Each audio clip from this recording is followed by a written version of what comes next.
一個月嘅工資都未必食得到嘅太爺雞做好啦！今日同大家整一個廣東10大名雞之一嘅太爺雞。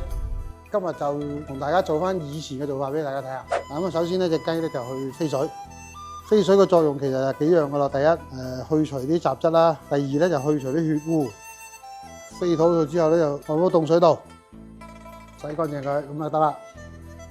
嗰個醃料啦，嗱，薑葱加上我哋嘅太葉，咁咧加少少酒落去，豉油水浸熟嘅雞之後咧，呢個醃料咧等到個籠裏邊咧，又有酒嘅香味，又有薑葱嘅香味，仲有係茶葉嘅香味。嗱，咁啊隻雞飛好之後咧，我哋又一定要煲滾煲我哋呢個豉油雞嘅滷水啦。我之前咧有喺視頻度都教過大家點樣調整噶啦。調製呢個豉油雞水咧，首先一個香料包，入邊有10種香料，清水熬到佢出晒啲香味之後咧，我哋用生抽、老抽、冰糖、鹽、味粉去調製嘅，再加上我哋嘅花雕酒。而家咁睇咧，唔明白個豉油雞水點調咧？大家喺評論同我講，我遲啲會出一條有關呢個豉油雞水嘅製作方法俾大家。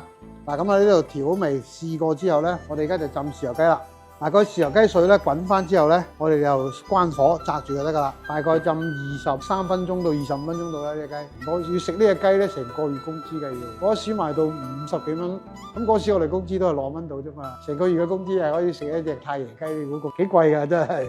隻雞咧浸咗5-6分鐘之後咧，我哋都放啲水，再重新入過。如果唔用呢個方法咧，個雞嘅裏邊嘅水咧，個溫度會慢慢流失，咁啊唔夠外邊熱嘅，咁隻雞你變咗係外邊熟咗，裏邊未熟。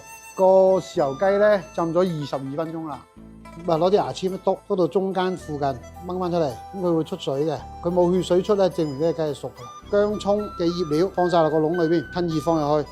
太爺雞咧就要用煙燻嘅呢個步驟嘅，嗰個煙燻料咧我哋係用2種材料嘅，白糖同埋嗰個茶葉撈勻佢咧就可以放落去。佢一定溫度之後咧個糖咧會出煙噶啦，咁我就嗱放個架落去，放埋啲雞落去，冚蓋，開翻大個火。當佢嘅煙燻嗰個一定嘅濃度咧，我哋要關火噶啦，2-3分鐘到啦。嗱，起蓋啦喎，搞掂。隻雞燻好之後咧，頭先煮個糖漿咧，呢個時候咧輕輕掃翻浸上去。呢個糖漿咧有2個作用啦嚇。第一個作用咧，做完之後隻雞係個亮度好多嘅。第二咧，因為煙燻咧佢有啲苦澀味嘅，肯定有。咁咧用呢個糖漿咧輕輕解咗少少，既保持佢嘅煙燻嘅香味，又解咗佢嗰種苦澀味。呢個糖漿咧，1份嘅麻糖，1份嘅水，半份嘅白砂糖，煮溶佢，最尾用少少個老抽調色，搞掂。斬雞，